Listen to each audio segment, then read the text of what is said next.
하나님 말씀 사도행전 2장 1절부터 4절까지 다 같이 읽겠습니다.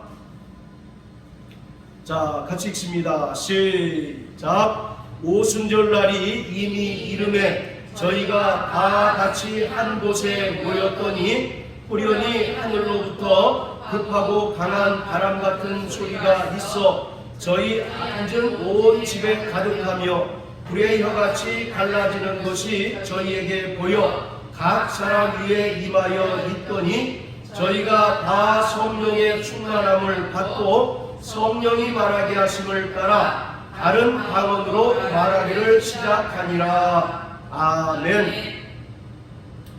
오순절은 구약의 절기 중에 6월절로부터 만 50일 되는 날입니다. 이 오순절은 유대인들에게 있어서 구약의 절기 가운데 가장 큰 3대 절기 중에 하나입니다. 바로 3대 절기는 6월절, 그리고 맥추절, 초막절, 이 세 절기가 바로 3대 절기인데 오순절은 구약에는 바로 맥추절이라고 불렀습니다. 이 오순절은 본래 밀의 첫 이삭을 하나님께 드리는 축제의 날로서 구약에는 맥추절, 그리고 칠칠절, 그리고 밀의 첫 이삭을 하나님께 드린다고 해서 초실절이라고 불렀습니다. 바로 맥추절이라고 하는 말은 밀의 첫 이삭을 드린다라고 하는 의미이고, 칠칠절이라고 하는 것은 6월절로부터 7 안식일, 77은 49에서 7 안식일이 지난 다음 날, 그러니까 만 50일째 되는 날이 오순절이라는 의미에서 칠칠절이라고 했고, 초실절이라고 하는 말은 첫 이삭을 드린다라는 의미에서 초실절이라고 불렀습니다. 구약의 절기 가운데 초실절이 2개가 있는데, 보리의 첫 이삭을 드리는 날도 초실절이라고 했고, 또 밀의 첫 이삭을 드리는 절기도 초실절이라고 했습니다. 이 날은 특별한 날로서 이스라엘의 모든 남성들은 한 명의 예외도 없이 성전에 나와서 하나님께 자신을 보여야 합니다. 그리고 이 오순절에는 성전에서 특별한 봉헌을 드렸는데, 이때는 이스라엘에 거하는 유대인들뿐만 아니라 타국에 거하는 모든 남자 유대인들은 하나의 예외도 없이 성전에 나와서 하나님께 제사를 드려야 합니다. 오늘 사도행전 2장에 보면 천하 각국에서 많은 사람들이 성전에 모였는데, 이 사람들은 바로 경건한 유대인이라고 표시하고 있습니다. 즉, 이 사람들이 오순절에 모인 까닭은 오순절 절기를 지키기 위해서 모였습니다. 이처럼 오순절이라고 하는 절기는 특별한 절기로서 이스라엘의 모든 남자, 이스라엘에 거주하는 사람이든 아니면 타국에 거하는 사람이든 모두 성전에 나와서 하나님께 제사를 드려야 합니다. 만약에 그렇지 않으면 하나님께서 이스라엘 중에서 끊어버리시겠다라고 말씀하고 있습니다. 자, 그런데 이러한 오순절의 의미가 이 사도행전이 기록될 당시에는 다른 의미로 사용이 됐습니다. 더 이상 밀의 첫 이삭을 하나님께 드리는 절기가 아니라 이스라엘 백성들이 출애굽해서 모세가 하나님께로부터 시내산에서 율법을 받던 것을 기념하는 날로 의미가 변경이 되었습니다. 그래서 유대인들은 이 오순절을 출애굽한 날로부터 만 50일째 되는 날로 계산을 합니다. 이때 하나님과 이스라엘 백성들이 옛 언약을 맺고 또 사도행전 7장 38절에 기록한 것처럼 구약교회 곧 광야교회가 새롭게 형성이 되기 시작했습니다. 이러한 일들은 예수님께서 장차 이 땅에 오셔서 그 피로써 새 언약을 세우시고 또 부활 승천하셔서 약속하신 성령을 보내주심으로써 이 땅에 신약교회가 세워질 것에 대한 하나의 예표인 것입니다. 따라서 신약의 오순절은 주님께서 제자들에게 약속하신 것처럼 성령이 믿는 자들 가운데 부어지고 또 마가의 다락방에 모였던 120명의 사람들에게 성령이 임하고 그들이 성령으로 침례를 받게 되고 드디어 이 땅에 예루살렘 교회가 시작된 중요한 역사적 의미를 가지고 있습니다. 즉, 이 오순절이라고 하는 것은 언약의 갱신의 의미가 있습니다.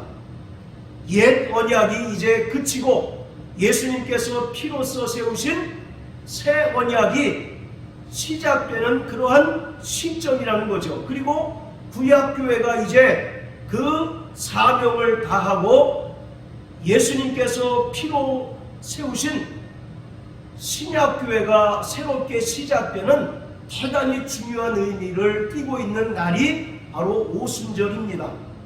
그래서 하나님께서는 모세에게 시내산에서 율법을 주시면서 이스라엘 백성들과 옛 언약을 체결하셨습니다. 그리고 이스라엘 백성들을 그때부터 광야교회, 구약교회라고 부릅니다.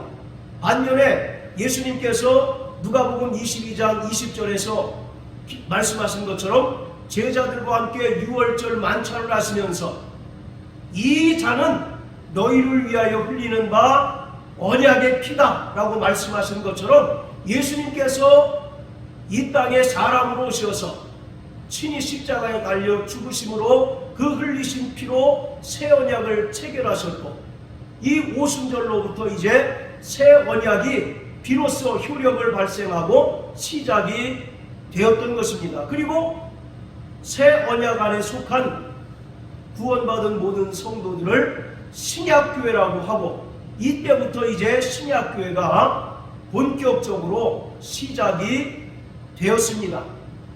바로 옛 언약과 새 언약의 차이는 옛 언약은 바로 돌 위에 새겨진 것입니다.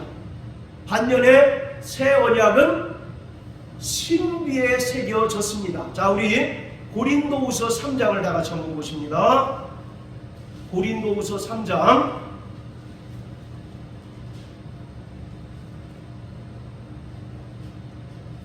자, 3절입니다. 자, 같이 읽습니다. 시작. 너희는 우리로 말미암아 나타난 그리스도의 편지니 이는 먹으로 쓴 것이 아니요 오직 살아계신 하나님의 영으로 한 것이며 또 돌 위에 쓴 것이 아니요 오직 육의 신비에 한 것이라. 자, 여기서 돌 위에 쓴 것이 아니고 오직 육의 신비에 한 것이다 라고 말씀하고 있는데, 바로 돌 위에 쓴 것은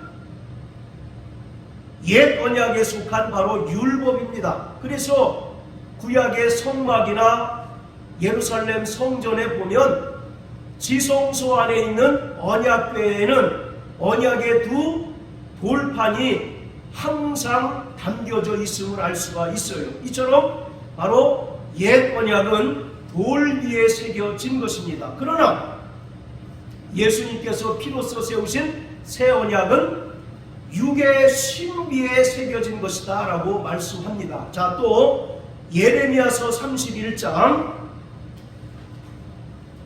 자, 구약성경 예레미야 31장 자, 31절부터 34절까지 다 같이 읽겠습니다. 시작. 나 여호와가 말하노라. 보라, 날이 이르리니 내가 이스라엘 집과 유다 집에 새 언약을 세우리라. 나 여호와가 말하노라. 이 언약은 내가 그들의 열조의 손을 잡고 애굽 땅에서 인도하여 내던 날에 세운 것과 같지 아니할 것은 내가 그들의 남편이 되었어도 그들이 내 언약을 파하였음이니라. 나 여호와가 말하노라. 그러나 그날 후에 내가 이스라엘 집에 세울 언약은 이러하니 곧 내가 나의 법을 그들의 속에 두며 그 마음에 기록하며 나는 그들의 하나님이 되고 그들은 내 백성이 될 것이라. 그들이 다시는 각기 이웃과 형제를 가리켜 이르기를 너는 여호와를 알라 하지 아니하리니 이는 작은 자로부터 큰 자까지 다 나를 알미니라. 내가 그들의 죄악을 사하고 다시는 그 죄를 기억지 아니하리라. 여호와의 말이니라. 자, 31절에 보면 이스라엘 집과 유다 집에 새 언약을 세우시겠다라고 말씀합니다. 여기서 이스라엘 집과 유다 집은 혈통적인 유대인들을 가리키는 것이 아니라 구원받은 하나님의 백성들, 구원받은 모든 성도들을 가리키고 있습니다.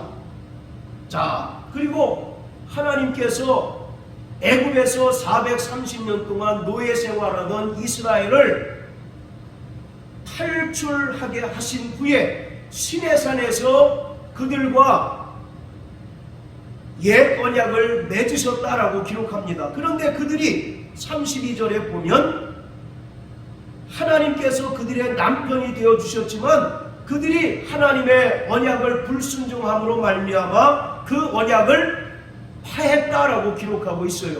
그래서 하나님의 아들 예수께서 이 땅에 오셔서 그 피로써 새 언약을 세우시는데 그 새 언약은 과거 옛 언약과 같이 돌비석에 세우는 것이 아니라 자 33절에 보세요. 내가 이스라엘 집에 세울 언약은 이러하니 곧 내가 나의 법을 그들의 속에 두며 그 마음에 기록하여 라고 기록합니다. 즉 아까 고린도후서 3장 3절에 뭐라고 얘기합니까?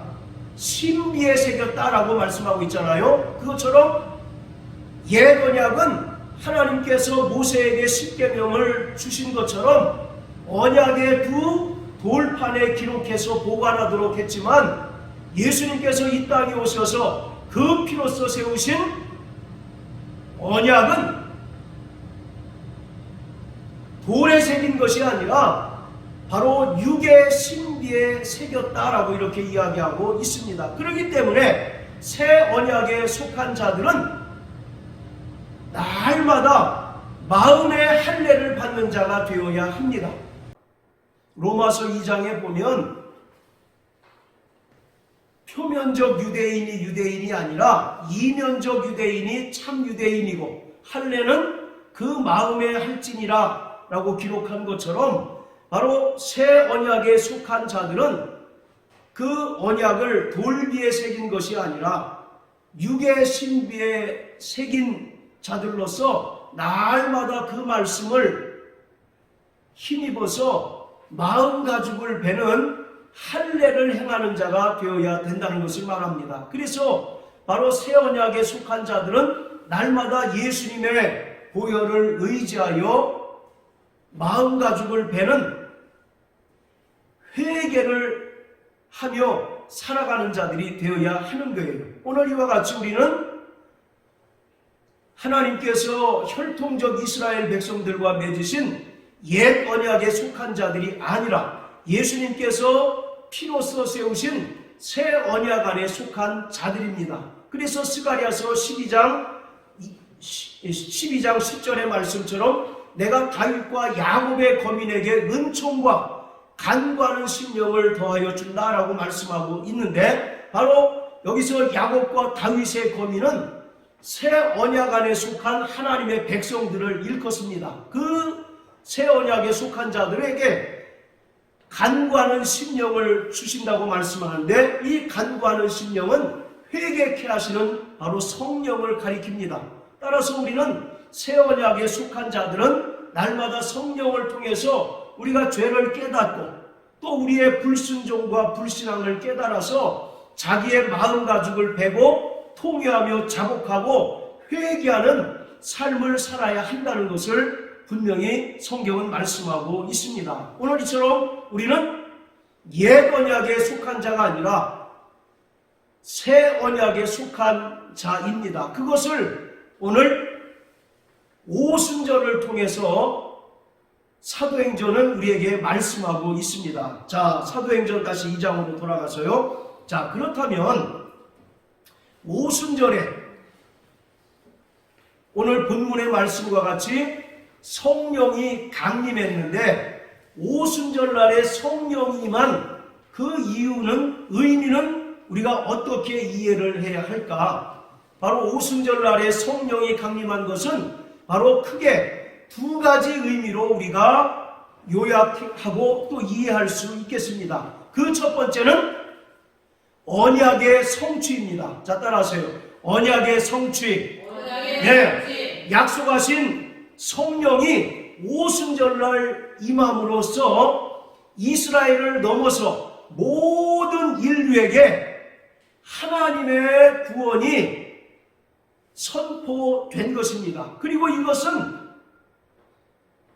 구약의 요엘 선지자를 통해서 약속하신 그 하나님의 언약들이 오순절 성령 강림을 통하여 성취된 것을 우리에게 보여주고 있습니다. 자, 우리 사도행전 2장 17절부터 21절까지 읽어보시겠습니다. 사도행전 2장 17절부터 21절까지 시작. 하나님이 가라사대 말세에 내가 내 영으로 모든 육체에게 부어주리니 너희의 자녀들은 예언할 것이요 너희의 젊은이들은 환상을 보며 너희의 늙은이들은 꿈을 꾸리라. 그때에 내가 내 영으로 내 남종과 여종들에게 부어주리니 저희가 예언할 것이요 또 내가 위로 하늘에서는 기사와 아래로 땅에서는 징조를 베풀리니 곧 피와 불과 연기로다. 주의 크고 영화로운 날이 이르기 전에 해가 변하여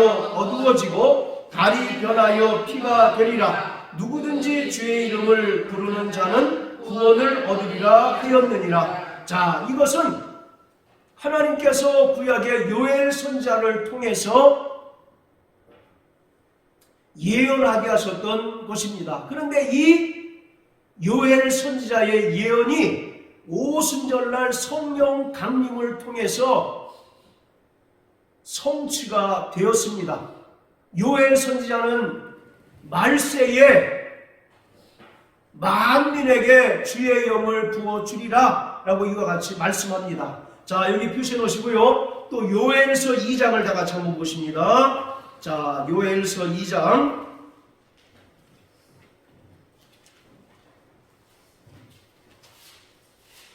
자, 28절부터 32절까지 우리 김 집사님 한번 읽어주십시오. 그 후에 내가 내 신을 만민에게 부어주리니 너희 자녀들이 장래일을 말할 것이며 너희 늙은이는 꿈을 꾸며 너희 젊은이는 이상을 볼 것이며 그때 내가 또 내 신으로 남종과 여종에게 부어줄 것이며 내가 이 점을 하늘과 땅에 베풀리니 곧 피와 불과 연기 기둥이라. 여호와의 크고 두려운 날이 이르기 전에 해가 어두워지고 달이 햇빛같이 변하려니와 누구든지 여호와의 이름을 부르는 자는 구원을 얻으리니 이는 나 여호와의 말대로 시온산과 예루살렘에서 피할 자가 있을 것이며 남은 자 중에 나 여호와의 부름을 받을 자가 있을 것입니다. 예, 우리가 먼저 읽었던 사도행전 2장 17절부터의 말씀은 바로 금방 읽은 요엘서 2장 28절부터 32절까지의 말씀을 인용하고 있는 거예요. 자, 그런데 요엘서 2장 29절에 보면 그때에 내가 또 내 신으로 남종과 여종에 부어줄 것이다 라고 말합니다. 바로 요엘은 그때에 라고 기록하고 있는데 바로 그것을 사도행전에는 말세에 라고 이렇게 얘기합니다. 사도행전 2장 17절에 보면 하나님이 가라사대 말세에 내가 내 영으로 모든 육체에 이렇게 얘기합니다. 바로 요엘 선지자는 그때에 주의 영을 남종과 여종에 부어준다라고 말씀하고 있는데 사도행전 2장 17절에는 말세에 내가 내 영으로 모든 육체에 부어주겠다라고 기록하고 있어요. 즉 오순절 성령 강림 사건은 바로 종말론적인 사건이라는 것입니다. 바로 이때로부터 본격적으로 종말이 시작된다는 사실을 우리에게 강하게 부각시키고 있는 거예요. 바로 예수님께서 이 땅에 오신 것 자체가 바로 종말의 시작이고 또 그가 부활 승천하신 후에 약속하신 성령을 이 땅에 부어주심으로 말미암아 비로소 하나님께서 구약의 많은 예언자들을 통해서 예언하셨던 하나님의 종말이 비로소 성령 강림을 통해서 시작이 되는데 그때 어떤 일이 일어나게 되냐면 하나님께서 만민에게 성령을 부어주겠다라고 말씀하고 있습니다. 이것은 하나님께서 구약의 수많은 예언자들, 선지자들을 통해서 약속하신 구원의 언약들이 온전히 성취되었다는 사실을 우리에게 분명하게 보여주는 종말의 가장 중요한 표적이라는 것입니다. 그것을 오늘 누가는 요엘 선지자의 예언을 통해서 우리에게 보여주고 있는 거예요. 이처럼 오순절날 성령 강림이 우리에게 주는 가장 큰 의미는 바로 하나님께서 만민을 구원하시고자 하시는 하나님의 약속이 성령 강림을 통해서 비로소 성취되었다는 것입니다. 구약에는 주로 이스라엘 백성들을 하나님께서 상대하셨고 또 이스라엘 백성들을 사랑하신 것처럼 보이지만 이제 많은 선지자들을 통해서 만민을 구원하실 하나님의 뜻과 하나님의 언약을 선포하셨는데 그것이 온전히 이루어진 것을 우리가 확인할 수 있는 그 사건, 그 바로 증표가 뭐냐? 오순절날 성령이 임한 것이라는 것입니다. 그래서 우리는 오순절 성령 강림을 통해서 하나님의 그 구원이 이제는 이스라엘이라고 하는 어떤 혈통적인 한계를 초월해서 모든 민족에게 구원의 복음이 선포되고 구원의 복음이 전파되고 만민에게 비로소 구원받을 길이 열리게 되었다는 사실을 우리가 알 수 있다는 것입니다. 자, 그리고 오순절 성령 강림이 우리에게 주는 두 번째 의미는 하나님의 큰 일이 바로 이루어졌다는 겁니다. 자, 하나님의 큰 일은 무엇일까요? 자, 우리 사도행전 2장에 보면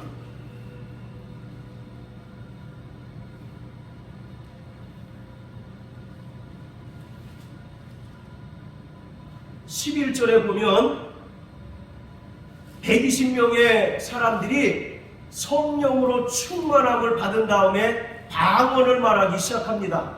그런데 오순절을 지키기 위해서 모였던 천하 각국의 많은 사람들이 그 방언을 지금 어떻게 듣고 있습니까? 자, 11절 한번 다 같이 읽어보세요. 자, 시작. 그레데인과 아라비아인들이라 우리가 다 우리의 각 방언으로 하나님의 큰 일을 말함을 듣는도다 하고 120명의 사람들이 다 성령의 충만함을 받고 성령의 말하게 하심을 따라 방언을 말하기 시작하였습니다. 그랬더니 오순절을 지키기 위하여 천하 각국에서 모인 순례객들이 그 방언을 듣게 되는데 방언을 어떻게 들었습니까? 그들은 자기네 나라, 자기네 지방의 언어로 듣게 되었다는 거예요. 그리고 그것을 통해서 그들은 이 방언이 하나님의 큰 일을 말하는 것임을 비로소 알게 되었다는 겁니다. 자, 여기서 하나님의 큰 일이라는 것이 과연 무엇일까요?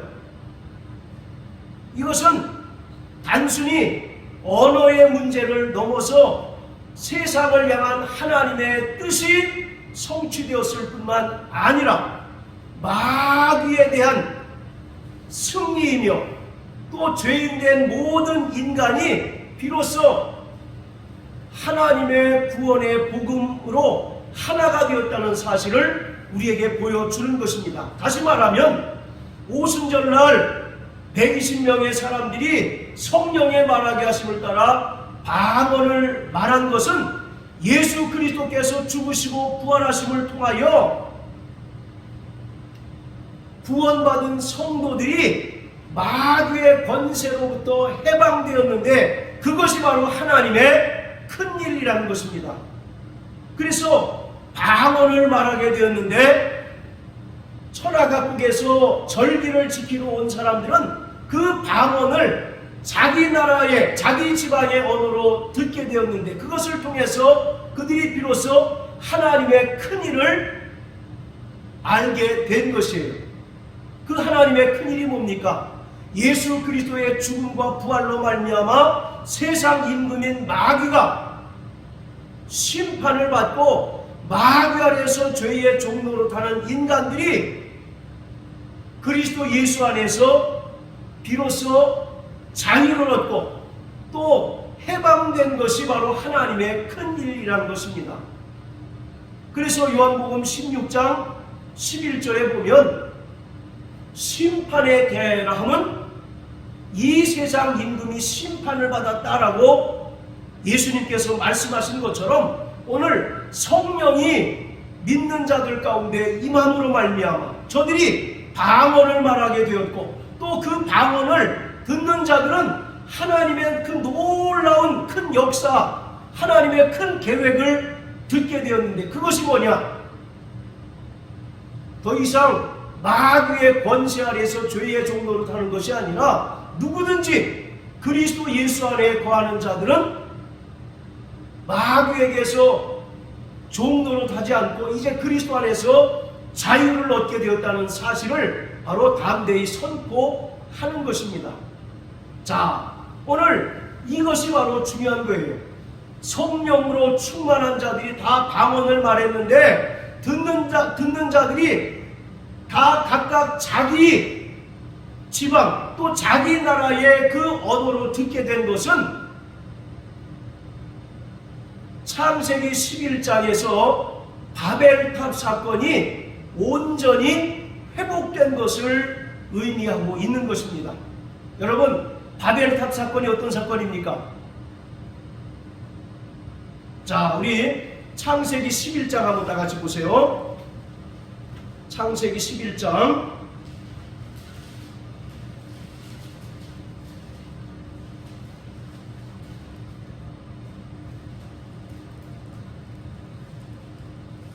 자, 우리 5절부터 한번 읽어보시겠습니다. 자, 5절부터 9절까지 시작. 여호와께서 인생길에 쌓는 선과 들을 보시려고 강림하셨더라. 여호와께서 가라사대 이 무리가 한 족속이요 언어도 하나이므로 이같이 시작하였으니 이후로는 그 경영하는 일을 금지할 수 없으리로다. 자, 우리가 내려가서 거기서 그들의 언어를 혼잡케 하여 그들로 서로 알아듣지 못하게 하자 하시고 여호와께서 거기서 그들을 온 지면에 흩으신 고로 그들이 성 쌓기를 그쳤더라. 그러므로 그 이름을 바벨이라 하니 이는 여호와께서 거기서 온 땅의 언어를 혼잡케 하셨음이라. 여호와께서 거기서 그들을 온 지면에 흩으셨느니라. 자, 1절에 보세요. 온 땅의 구음이 하나요 언어도 하나였다라고 말씀합니다. 그런데 노아의 홍수 이후에 하나님께서 그 남은 자들에게 온 땅에 충만하고 땅에 편만하도록 명령하셨습니다. 그런데 그들이 하나님의 명령에 순종하지 않고 신할이라고 하는 평지에 이르러서 우리가 더 이상 흩어지지 말고 여기에 성과 대를 쌓고 함께 모여 살자라고 이와 같이 결의합니다. 그리고 나서 그들이 성과 대를 쌓을 때 하나님께서 내려오셔서 그들의 언어를 어떻게 했어요? 혼잡하게 하셨다는 겁니다. 바벨이라는 말이 혼잡하다라는 뜻이에요. 그래서 본래는 구음과 언어가 하나였는데 하나님께서 그들의 불순종과 죄의 결과로 말미암아 그들의 언어를 흩어버리셨습니다. 따라서 서로 의사소통이 이루어지지 않기 때문에 그들이 자연히 흩어질 수밖에 없었고 또 성과 대를 쌓는 일을 중지할 수밖에 없었던 거죠. 따라서 이 언어의 혼잡함이라는 것은 하나님의 심판이라는 겁니다. 오늘날 무수히 많은 언어로 나뉘어져 있지 않습니까? 바로 이처럼 인간의 언어가 본래 하나였으나 지금처럼 수백 가지의 언어로 흩어진 것은 인간의 죄에 대한 하나님의 심판이라는 겁니다. 그런데 그것이 오순절 성령 강림 사건을 통해서 하나의 언어로 다시 결집이 됩니다. 그것을 우리에게 보여주는 거예요. 이것은 죄로 말미암아 심판을 받았던 인간들이 예수 그리스도의 대속의 은혜로 말미암아 누구든지 그 은혜를, 그 보혈의 공로를 믿기만 하면 하나의 백성이 되고 한 언어를 이룬다는 사실을 우리에게 분명하게 보여주는 겁니다. 그래서 바로 오순절 성령 강림을 통해서 방언을 말하는 사건은 바로 창세기 11장 바벨탑 사건의 회복을 우리에게 보여주는 것입니다. 이사야 선지자는 마지막 때가 되면 하나님께서 하나의 언어만을 있게 하시겠다라고 예언하고 있습니다. 자, 우리 이사야 66장을 다 같이 한번 보십니다. 자, 이사야 66장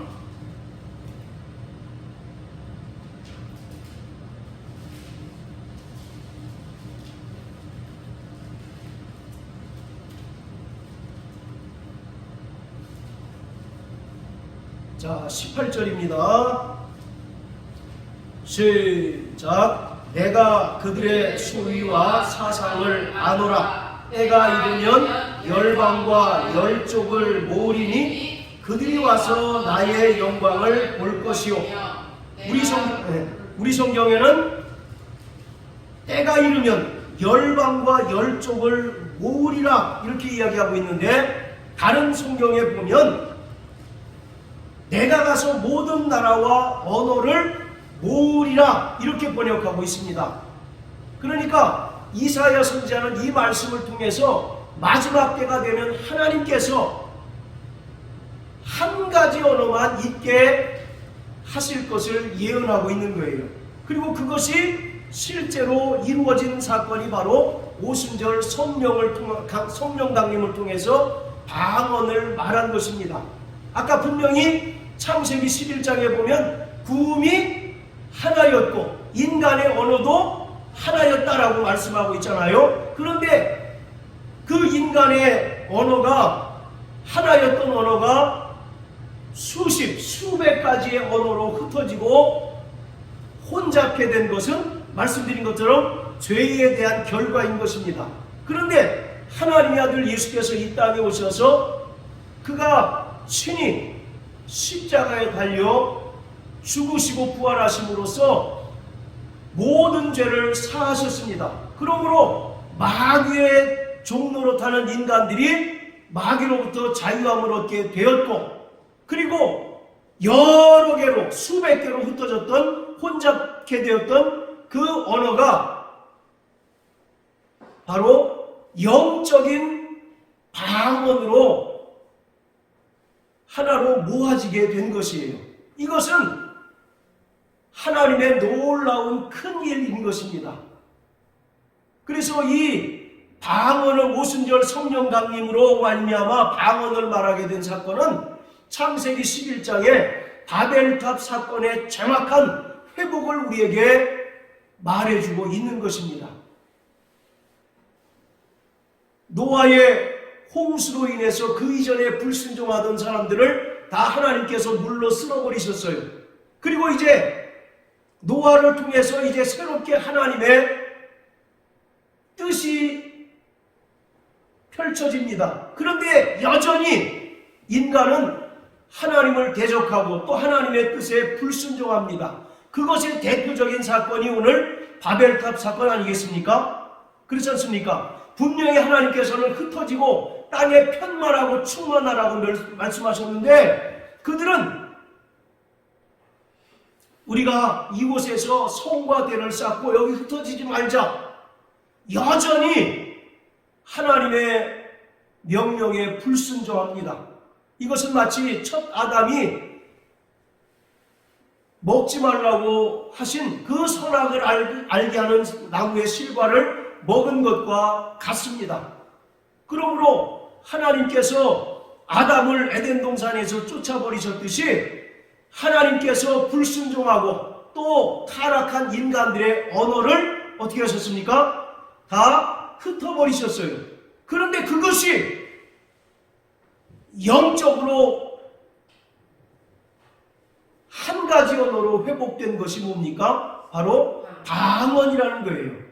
그래서 오순절 성령 강림으로 말미암아 방언을 말한 것이 대단히 중요한 의미가 있는 것입니다.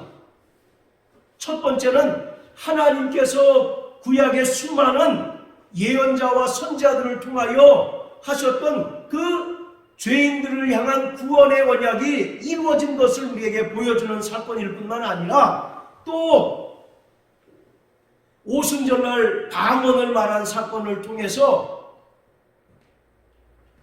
구원받은 성도들은 다시는 마귀의 종이 아니라 그리스도 안에서 자유를 누리는 자임을 우리가 알게 한 사건이고 또 바로 창세기 11장의 그 바벨탑 사건이 온전히 회복됐다는 사실을 우리에게 보여주는 것이 오순절날 성령 강림으로 말미암아 120명의 성도들이 방언을 말한 것입니다. 그렇기 때문에 우리는 이 성령 강림 사건을 통해서 하나님의 구원의 언약이 온전히 이루어졌다는 사실을 깨닫는 자가 되어야 합니다. 할렐루야. 그리고 또 방언을 통해서 하나님의 큰일이 선포되었는데 바로 하나님의 큰일이 뭡니까? 우리가 더 이상 마귀 아래 죄의 종로로 살며 살지 않고 마귀로부터 완벽하게 자유한 자임을 보여주는 것이고 또 창세기 11장에 기록하고 있는 하나님께서 인간을 심판하셔서 그 결과 인간의 언어가 혼잡하게 되었는데 그 인간의 혼잡한 언어가 성령의 능력으로 말미암아 온전히 회복된 사건이 오순절 성령 강림으로 말미암은 방언 사건이라는 것입니다. 그래서 이 오순절 성령 강림 사건이 대단히 중요한 의미가 담겨져 있는 거예요. 할렐루야. 자, 그리고 사도행전 2장으로 돌아가서요. 자, 2절 3절에 보면 성령이 임하게 되는데 인간의 감각으로 성령이 임하는 것을 경험을 하게 됩니다. 자, 2절에 보면 급하고 강한 바람 같은 소리가 있었다라고 말합니다. 그리고 3절에는 불의 혀같이 갈라지는 것이 저희에게 보였다라고 기록하고 있어요.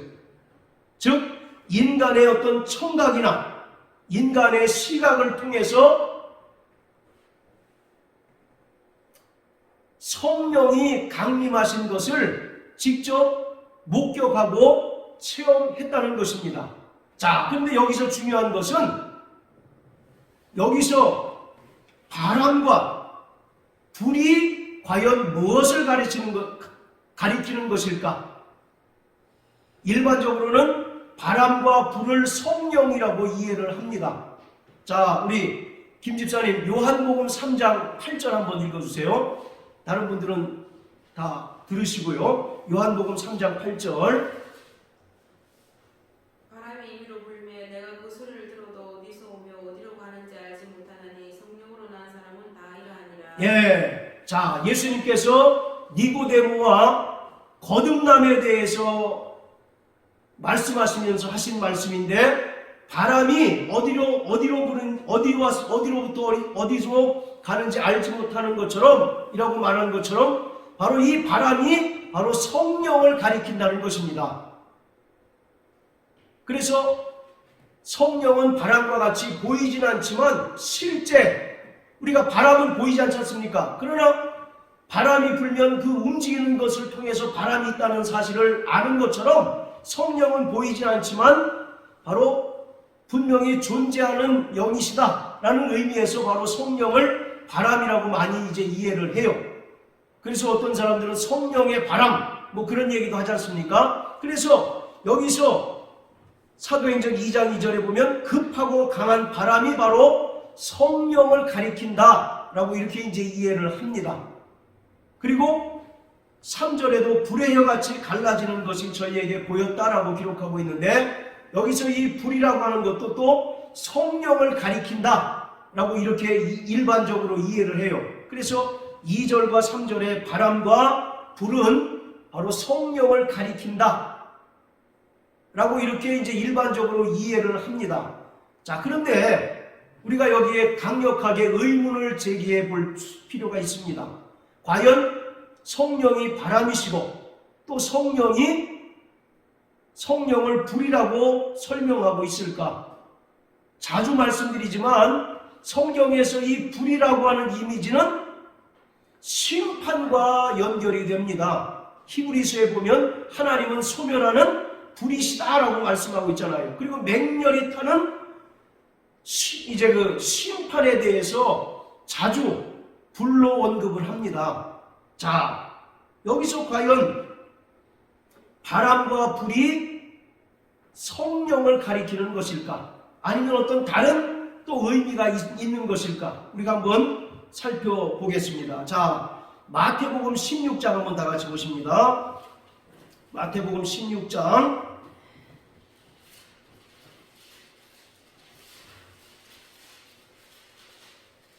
자, 27절, 28절. 자, 같이 읽습니다. 시작. 인자가 아버지의 영광으로 그 천사들과 함께 오리니 그때에 각 사람의 행한 대로 갚으리라. 진실로 너희에게 이르노니 여기 섰는 사람 중에 죽기 전에 인자가 그 왕권을 가지고 오는 것을 볼 자들도 있느니라. 자, 여러분, 우리가 금방 읽은 마태복음 16장 27절 28절은 예수님의 재림에 관한 말씀이겠습니까? 아니면 예수님께서 제자들에게 약속하신 대로 성령이 이 땅에 임하는 것을 가리키는 것일까요? 대개는 예수님의 재림을 설명하는 구절로 이해를 합니다. 요한계시록에도 이런 비슷한 구절들이 있잖아요. 인자가 아버지의 영광으로 그 천사들과 함께 오리니 그때에 각 사람의 행한 대로 갚으리라. 계시록 22장에 보면 내가 속히 오리니 각 사람에게 줄 상이 있어 행한 대로 갚는다, 그런 말씀 있잖아요. 그런 말씀과 이제 연관을 지어서 27절 28절의 말씀을 예수님의 재림과 연결해서 설명합니다. 자, 그런데 자 28절을 보면 여기 섰는 사람 중에 죽기 전에는 인자가 그 왕권을 가지고 오는 것을 볼 자들도 있다라고 이렇게 예수님께서 말씀하셨어요. 그러면 이것은 또 어떻게 우리가 설명을 해야 될까요? 지금 예수님의 12명의 제자들은 다 죽었지 않습니까? 그런데 예수님께서는 여기 서 있는 사람 중에 죽기 전에 인자가 그 왕권을 가지고 오는 것을 볼 자들도 있다라고 이렇게 얘기합니다. 이것은 명백하게 오순절 성령 강림을 예수님께서 예언하고 계신 겁니다. 자, 여기 표시해 놓으시고 요한복음 16장 다 같이 보세요. 요한복음 16장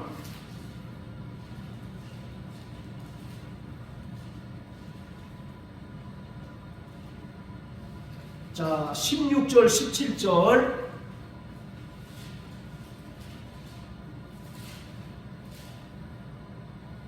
자, 같이 읽습니다. 시작. 조금 있으면 너희가 나를 보지 못하겠고 또 조금 있으면 나를 보리라 하신대 제자 중에서 서로 말하되 우리에게 말씀하신 바 조금 있으면 나를 보지 못하겠고 또 조금 있으면 나를 보리라 하시며 또 내가 아버지께로 가니라 하신 것이 무슨 말씀이뇨 하고 자, 예수님께서 자신이 제자들 곁을 떠날 것을 말씀하자 제자들은 마음에 근심하고 두려워하고 있습니다. 그러한 제자들에게 지금 예수님께서 하신 말씀이에요. 그래서 요한복음 14장부터 17장까지를 고별 설교라고 얘기하잖아요. 자, 그런데 16절에서 예수님께서 뭐라고 얘기합니까? 조금 있으면 너희가 나를 보지 못하겠고 또 조금 있으면 나를 보리라. 이것은 무슨 사건을 이야기합니까? 13절에 보면 그러나 진리의 성령이 오시면 그가 너희를 진리 가운데로 인도하시리니 라고 말씀하신 것처럼 이것은 예수님께서 아버지께로 가신 후에 약속하신 성령을 제자들에게 보내실 것을 이야기하고 있는 거예요. 할렐루야.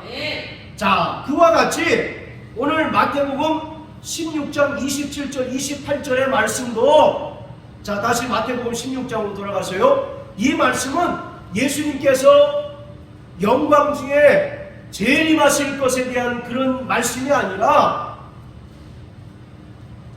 오순절 성령 강림을 말씀하고 있는 것입니다. 그때 인자가 아버지의 영광으로 천사들과 함께 오겠다라고 말씀하고 있습니다. 누구와 함께요? 천사들과 함께 오시겠다라고 말씀합니다. 그러면서 그때에 각 사람의 행한 대로 갚으리라. 그러면은 각 사람의 행한 대로 갚는다는 얘기는 또 무슨 말일까요? 양과 염소를 나누시고 영생과 영벌로 나누신다 그 얘기가 아니라 자, 여기 또 마태복음 3장을 보십니다. 마태복음 3장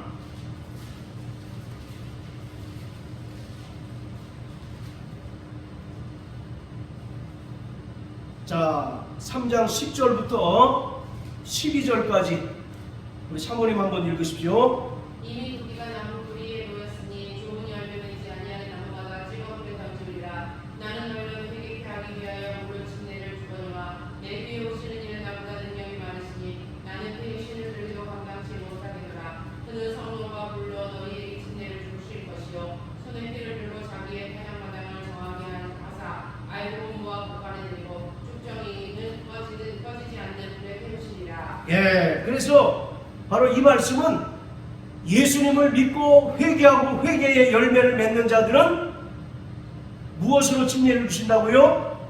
성령으로 침례를 주실 것이고 끝까지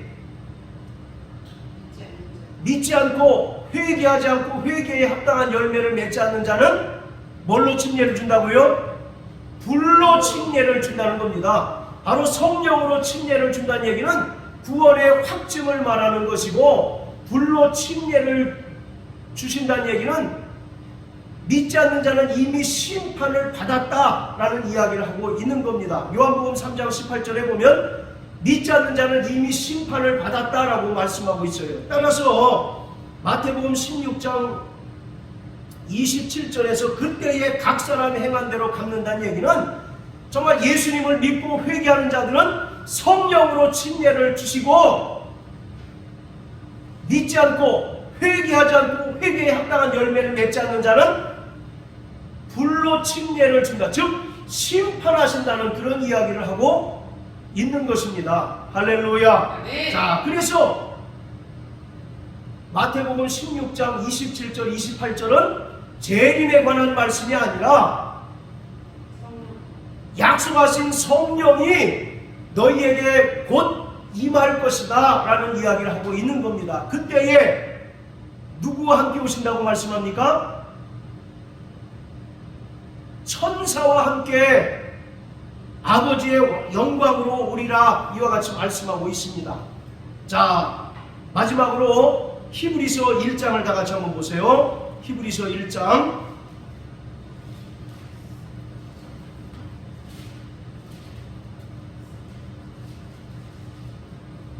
자 7절입니다. 시작. 또 천사들에 관하여는 그는 그의 천사들을 바람으로 그의 사역자들을 불꽃으로 삼으시느니라 하였으되, 하나님께서 천사들을 어떻게 사용하신다고요? 바람으로 불꽃으로 삼으신다라고 말씀합니다.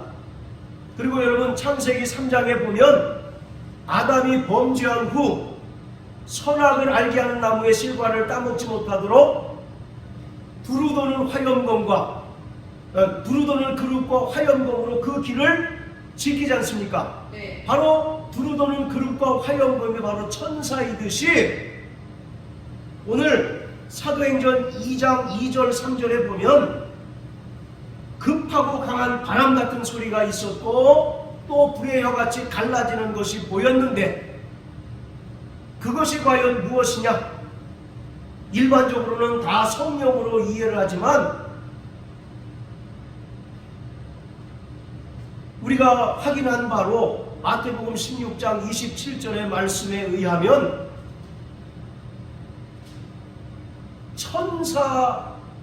천사이다라는 것을 우리가 알 수가 있습니다.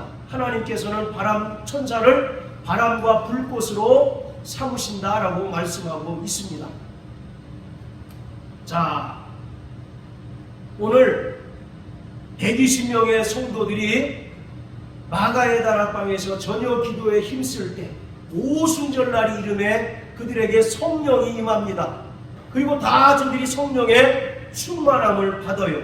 그리고 한 명의 예외도 없이 성령의 말하게 하심을 따라 방언을 말하기 시작했습니다. 방언이란 말은 헬라어로 글로사라고 하는 단어가 사용됐는데 이것은 인간의 혀를 가리킵니다. 여러분, 인간의 신체 기관 중에서 길들이기 가장 어려운 것이 뭡니까? 혀죠. 바로 야고보서 3장 6절 8절에 보면 혀는 불의의 세계다라고 이렇게 얘기합니다. 인간의 백체 중에서 가장 길들이기 어렵고 또 길들일 수 없는 것이 바로 혀라고 말씀하고 있어요. 우리가 얼마나 혀로 범죄를 합니까? 한 입으로는 하나님께 찬송을 하기도 하지만 또 한 입으로는 다른 사람을 저주하고 또 다른 사람을 비난도 하는 것이 바로 우리 인간의 혀 아니겠어요? 이처럼 인간의 혀는 바로 인간이 길들일 수 없는 것이다 라고 말씀하고 있어요. 이러한 혀를 성령이 임하고 성령께서 그 혀를 주관하심으로써 방언을 말하기 시작했다는 것이 중요합니다. 할렐루야. 바로 성령이 말하게 하심을 따라, 자 따라하세요. 성령이 말하게 하심을 따라, 이것은 온전히 성령에 의하여 우리가 완전히 지배를 받는 상태를 말하고 있습니다. 바로 성령 충만이라는 것은 과거에 우리가 성령을 받기 이전에는 나의 주인은 나였어요. 그래서 내 임의로 살고 내 뜻대로 살았지만 우리가 예수를 믿고 구원받은 이후에 성령의 충만함을 받은 순간 이제 나의 주인은 성령이십니다. 그래서 성령께서 우리를 강권하시고 인도하시는 대로 우리가 성령의 인도하심을 따라 쓰임받게 되는 겁니다. 혀도 동일합니다. 인간이 길들일 수 없는 불의의 세계인 혀를 성령이 오시자 성령께서 그 혀를 길들이시고 사용하심으로써 방언을 말하게 되고 또 방언을 통하여 하나님의 놀라운 큰일을 말하게 시작했다는 것입니다. 오늘 우리는 성령으로 충만한 자가 되어야 합니다. 할렐루야. 바로 성령께서는 우리의 바로 영혼의 주인이실 뿐만 아니라 성령으로 충만할 때 우리 인간의 모든 신체 기관이 다 성령께 길들여지고 성령께 복종당할 수 있습니다. 그래서 우리가 성령 충만할 때 비로소 방언을 말할 수 있게 되는 것입니다. 성령은 우리가 악이 성하고 죄악이 관영한 이 세상 가운데서도 하나님의 백성으로 살아갈 힘과 능력을 주시는 분이십니다. 할렐루야. 그러므로 성령으로 우리가 충만할 때 세상을 능히 이길 수 있고 죄를 이길 수 있고 우리 안에 있는 육체의 정욕을 이길 수 있고 또 마귀의 권세를 이길 수 있을 뿐만 아니라 담대히 나가서 예수 그리스도를 전파하고 증거할 수 있는 것입니다.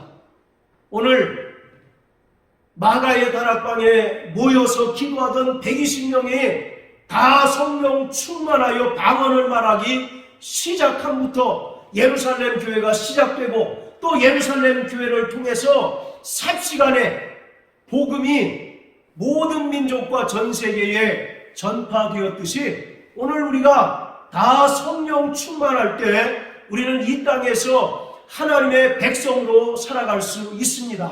할렐루야. 자, 따라하세요. 나 영혼아 성령으로 충만하자. 나 영혼아 성령으로 충만한 자가 되자. 그럴 때 우리가 세상을 이길 수 있습니다. 죄를 이길 수 있습니다.